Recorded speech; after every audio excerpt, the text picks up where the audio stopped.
बहुत सारे बच्चे मुझसे ये सवाल कर रहे हैं कि रिजल्ट कब आएगा। मेरे पास मैसेजेस की भरमार आ रही है, वीडियो में कमेंट आ रहा है कि सर रिजल्ट कब आएगा। कुछ बच्चों के एग्जाम हो चुके हैं और कुछ बच्चों के एग्जाम अभी बचे हैं, और जिन बच्चों के एग्जाम हो गए हैं अब उनको बेसब्री से इंतजार है कि उनका रिजल्ट कब आएगा। तो मैं इस वीडियो में आपको बताने वाला हूं कि रिजल्ट का प्रोसेस क्या रहता है, कब आपका रिजल्ट आपको देखने को मिल जाएगा। तो वीडियो के अंत तक आपको बने रहना है और वीडियो को जरूर दोस्तों के साथ शेयर करना है। चलो फटाफट बात करते हैं यहां पर कैसा आपका एग्जामिनेशन प्रोसेस होने के बाद रिजल्ट का प्रोसेस रहता है। तो जैसा कि आप सब जानते हैं कि आपका जो एग्जाम है वो 3 जून तक चलने वाला है। अगर हम मान भी लेते हैं कि अगर आपका एग्जाम जो है वो थोड़ा आगे बढ़ गया, तो हम मान के चलते हैं कि वो 5 से 6 जून के आसपास आपका एग्जाम खत्म हो जाएगा। फिर दूसरा प्रोसेस शुरू होता है, वो है आपका कि अब आपने जो आंसर की भरी है वो लॉक हो चुकी है, अब उसको चेक किया जाएगा। एनटीए उस आंसर की को चेक करेगा, यानी कि आपका जो कॉपी चेकिंग प्रोसेस है वो अब स्टार्ट हो चुका होगा फर्स्ट वीक में लगभग आपका, अगर 3 जून तक आपके एग्जाम खत्म हो जाते हैं तब। फिर उसके बाद जो नेक्स्ट वीक में आपका प्रोग्राम रहता है, एक हफ्ते में आपका प्रोविजनल आंसर की आ जाती है। अब बहुत सारे बच्चे ही सोच रहे होंगे प्रोविजनल आंसर की क्या होती है। तो मैं आपको बता दूं मेरे दोस्तों, प्रोविजनल आंसर की का मतलब होता है कि जो आपने आंसर मार्क किया है अपने आंसर की में, आंसर शीट में, और जो एनटीए ने आंसर मार्क किया है वो दोनों मैप कर रहे हैं या नहीं कर रहे हैं। अगर एनटीए मानता है कि इस क्वेश्चन का आंसर आपका ऑप्शन नंबर ए है, आप मानते हो इस क्वेश्चन नंबर का बी है, तो आप उस क्वेश्चन को 200 रुपए देकर चैलेंज कर सकते हो। अब ये फीस आपकी बढ़ भी सकती है, घट भी सकती है। अब रिजल्ट आएगा उसके बाद देखने को मिलेगा कि फीस क्या रहने वाली है। फिर उसके बाद जैसे ही आपका ये प्रोविजनल आंसर की में चैलेंजिंग प्रोसेस खत्म हो जाता है, कि चैलेंज आंसर की चैलेंज प्रोसेस खत्म हो जाता है, फिर आपका फाइनल आंसर की आती है, यानी कि फाइनल रिजल्ट आपका देखने को मिलता है। तो ये मोस्ट प्रोबेबल टाइम है आपका कि 3 या फिर 4th वीक में आपका फाइनल रिजल्ट आपको देखने को मिल जाएगा। अब उसके बाद में बात करूं तो जो सेकेंड वीक ऑफ जून है उसमें आपका डीयू है, बीएचयू है, ये अपना काउंसलिंग प्रोसेस स्टार्ट कर देंगे, और यहां पर आपको दिल्ली यूनिवर्सिटी के कॉमन सीट एलोकेशन सिस्टम में रजिस्टर करना होगा।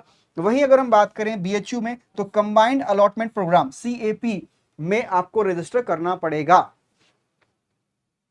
अब बहुत सारे बच्चों के फॉर्म रिजेक्ट हो जाते हैं, तो फॉर्म रिजेक्ट ना हो इसके लिए जरूरी हो जाता है कि आप इन बातों का ध्यान रखें जो मैं आपको बताने जा रहा हूं। एक एक बात जो बता रहा हूं बिल्कुल कान खोल के सुन लेना, कॉपी में नोट कर लेना, नहीं तो आपका फॉर्म रिजेक्ट हो गया तो भाई ये मत कहना कि मुझे पहले बताया नहीं गया था। सबसे पहली बात जो आपको याद रखनी है बच्चों, कि आपके सब्जेक्ट मैपिंग बहुत अच्छे से होनी चाहिए। मतलब कि अगर यहां पर आपने क्लास 12th किया है और क्लास 12th में आपके मार्क्स जो हैं वो, सॉरी, आपके जो सब्जेक्ट हैं, जैसे आपने फिजिक्स, केमिस्ट्री, मैथमेटिक्स और इंग्लिश लिया था, ठीक है, और अगर यहां पर आपने सीयूटी में जब एग्जाम दिया तो यहां पर अगर आपका फिजिक्स, केमिस्ट्री, मैथमेटिक्स और इंग्लिश आपका है तो आप यहां पर एलिजिबल हो। अगर आपने यहां पर कोई भी दूसरा सब्जेक्ट भर दिया, जैसे जैसे आपने यहां पर क्लास 12th में पीसीएम आपने लिया था और आप इकोनॉमिक्स से करना चाहते थे ग्रेजुएशन, और यहां पर आपने क्या किया, यहां पर आपने इकोनॉमिक्स भी ले लिया, ठीक है, जो कि आपने भाई, जो कि आपने नहीं पढ़ा था। तो जब कभी भी आप अपना काउंसलिंग प्रोसेस कंप्लीट कर रहे होगे तो आपके मार्कशीट में अगर इकोनॉमिक्स सब्जेक्ट नहीं है तो यहां पर आपका इधर ये कंसीडर नहीं किया जाएगा। तो जब कभी भी आप अपना फॉर्म भर रहे हो तो जरूर चेक करें सब्जेक्ट मैपिंग, कि आपकी यूनिवर्सिटी क्या डिमांड करती है आपसे। तो वो आपका प्रोसेस बहुत अच्छे से होना चाहिए। मैं आपको उसके लिए डिटेल वीडियो लेकर आऊंगा और हमेशा आपके साथ में रहूंगा। आपका पूरा का पूरा जो एग्जाम के टाइम के बाद जो पूरा काउंसलिंग प्रोसेस होता है, इसमें मैं आपको डिटेल्ड वीडियो बनाऊंगा और हर बच्चे का फॉर्म भी भरवाऊंगा। दूसरी इंपॉर्टेंट चीज ये है कि आपके आधार कार्ड में कोई स्पेलिंग मिस्टेक होनी ही नहीं चाहिए, ठीक है। तो स्पेलिंग एरर भाई आपको बहुत अच्छे से ध्यान रखना है कि किसी भी तरह से कोई भी स्पेलिंग एरर किसी डॉक्यूमेंट में नहीं होना चाहिए।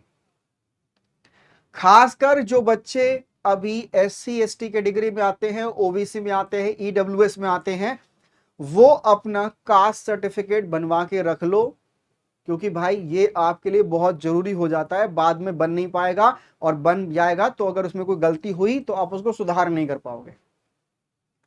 तो उसमें आपको याद ये रखना है कि जब कभी भी आप कास्ट सर्टिफिकेट बनवा रहे हो तो word by word, letter by letter आपके पापा का नाम और आपका नाम दोनों का बिल्कुल मैच करना चाहिए। जैसे अगर मैं बात करूं, आपका नाम जैसे रमन है, ठीक है, आपके पिताजी का नाम राहुल है, ठीक है, आपके पिताजी का नाम राहुल है, ठीक है, और यहां पर आपके लिखा है राहुल देव, आपके मार्कशीट में क्या लिखा है, आपका राहुल देव लिखा है, और यहां पर आपका जो कास्ट सर्टिफिकेट है, यहां पर आपके पापा का नाम केवल राहुल आया है। तो भाई किसी भी कंडीशन में ये आपका कास्ट सर्टिफिकेट है, कास्ट सर्टिफिकेट में आपका नाम आया है और ये आपका मार्कशीट में नाम है, तो किसी भी कंडीशन में बीयू या फिर बीएचयू आपका ये फॉर्म एक्सेप्ट नहीं करेगा, आपका फॉर्म रिजेक्ट कर दिया जाएगा। तो ये बात आप लोग बहुत अच्छे से ध्यान में रख लीजिए, बिठा लीजिए, लिख लीजिए कि जो आपके पापा का नाम है और आपका नाम है वो आपके मार्कशीट से और सर्टिफिकेट से मैच करना चाहिए, किसी भी तरह की कोई गलती नहीं होनी चाहिए। तो फाइनली अब आपको यहां पर याद रखना है जो मैंने आपको बातें बताई हैं, रिजल्ट आपका जो है वो 4th वीक में आ जाएगा, जून के 2nd वीक में आपके काउंसलिंग प्रोसेस शुरू हो जाएगा। तो इसी तरह की लेटेस्ट अपडेट आपको मिलती रहे, उसके लिए जरूरी हो जाता है कि आप इस टेलीग्राम को ज्वाइन करें, स्कैन कर लो फटाफट, क्योंकि यहां पर आपको मिलती है सीयूटी से रिलेटेड लेटेस्ट अपडेट। कोई भी नया नोटिफिकेशन आएगा, कोई नई अपडेट आएगी, सब आपको यहां पर वीडियो के माध्यम से मिल रही होगी, तो इसको आपको स्कैन कर लेना है। अगर आप फ्री पीडीएफ चाहते हो, लेटेस्ट एग्जाम रिलेटेड अपडेट चाहते हो, डाउट सॉल्विंग चाहते हो, एक्सक्लूसिव स्टडी टिप्स चाहते हो मेरे द्वारा जो आपको दी जाएं, तो उसके लिए जरूरी हो जाता है कि आप यहां पर इस टेलीग्राम ग्रुप को ज्वाइन करो, क्योंकि नहीं करोगे तो आपका नुकसान हो जाएगा, फिर मत कहना कि मुझे बताया नहीं गया था। तो ये तो था आज का वीडियो, आशा करता हूं कि वीडियो अच्छा लगा होगा। अच्छा लगा है तो दोस्तों के साथ जरूर शेयर कर दो, और अपने एग्जाम जो बचे हैं उनको अच्छे से दो, और जिनके हो गए हैं वो अपने कास्ट सर्टिफिकेट वगैरह बनवा के रख लो बस। तो ये तो था आज का वीडियो, आशा करता हूं बहुत अच्छा लगा होगा। फिर मुलाकात होगी आपसे नेक्स्ट वीडियो में, तब तक के लिए जय हिंद, वंदे मातरम।